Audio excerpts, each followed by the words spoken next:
कोई नहीं जानता वह कहाँ गई। उत्तराखंड के एक शांत से गांव घनसाली में एक दिन एक अजनबी लड़की आई। नाम था नीला। न कोई सामान, न कोई परिचय। बस एक पुराना झोला और आंखों में ऐसा खालीपन जो किसी ने पहले नहीं देखा था। गांव वालों ने सोचा, शहर से आई कोई परेशान लड़की होगी। किसी ने पूछा, कहाँ से आई हो बेटी? नीला ने बस इतना कहा, जहां से कोई लौट कर नहीं आता। वो हर रोज गांव के बाहर स्थित उस पुराने शिव मंदिर में जाती, जहां पिछले 50 सालों से कोई नहीं गया था।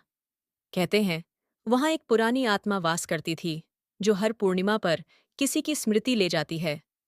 एक दिन गांव के बच्चे उसका पीछा करने लगे। नीला ने बिना पीछे देखे कहा, अगर तुमने मेरी राह देखी तो अपनी राह खो दोगे। बच्चे डर कर लौट आए, लेकिन गांव के मुखिया को शक हुआ, ये लड़की कौन है? पूर्णिमा की रात नीला मंदिर गई। उस रात मंदिर से जोर की चीखें, फटने जैसी आवाजें और काली धुआं निकली। जब सुबह लोग वहां पहुंचे, मंदिर का दरवाजा बंद था और नीला गायब। झोले में एक पन्नी पड़ी थी।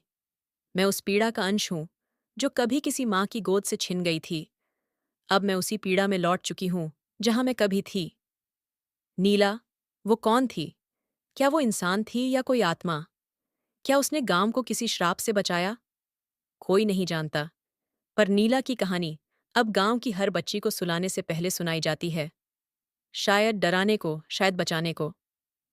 नीला के जाने के बाद गांव फिर से शांत हो गया, मगर वह शांति झूठी थी। हर पूर्णिमा की रात को मंदिर के पास से सीटी जैसी आवाजें, किसी लड़की की हंसी और कभी-कभी कांपती हुई जमीन महसूस की जाती। एक नई शुरुआत हुई। गांव के नए स्कूल में एक मास्टरनी आई। नाम था श्रुति मिश्रा। शहर से आई थी और नीला की कहानी उसके कानों तक भी पहुंच चुकी थी। एक दिन उसने स्कूल में बच्चों से पूछा, नीला कौन थी? एक बच्चा बोला, वो कोई लड़की नहीं थी, वो सपना थी, या शायद एक भूली हुई आत्मा। श्रुति को यह बात मजाक सी लगी, लेकिन फिर कुछ ऐसा हुआ जो सब बदल गया। श्रुति को एक दिन मंदिर के पीछे की झाड़ियों में एक पुरानी लाल रंग की किताब मिली।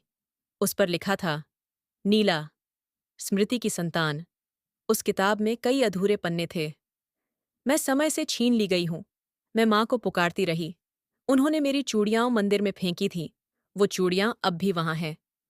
श्रुति ने डरते हुए मंदिर के भीतर जाने की हिम्मत की। वहां, उस टूटी मूर्ति के पास, उसे नीली चूड़ियां दिखीं, धूल में ढंकी। जैसे ही उसने उन्हें छुआ, अचानक सारा मंदिर कांप उठा। उस रात गांव में हर गाय, हर बच्चा और हर बूढ़ा व्यक्ति एक ही सपना देखकर उठे।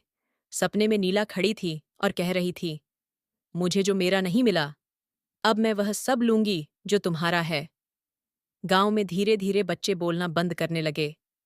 किसी के चेहरे पर नीला की परछाई दिखती, किसी की आंखें वैसी नीली हो जातीं जैसी नीला की थीं। गांव डर गया, और अब लोग श्रुति से उम्मीद करने लगे कि वह यह सब रोके। क्या श्रुति नीला के रहस्य को सुलझा पाएगी? क्या नीला का शाप सच्चा है? कौन है मां जिसने चूड़ियां फेंकी थीं? जानने के लिए सुनिए अगला एपिसोड।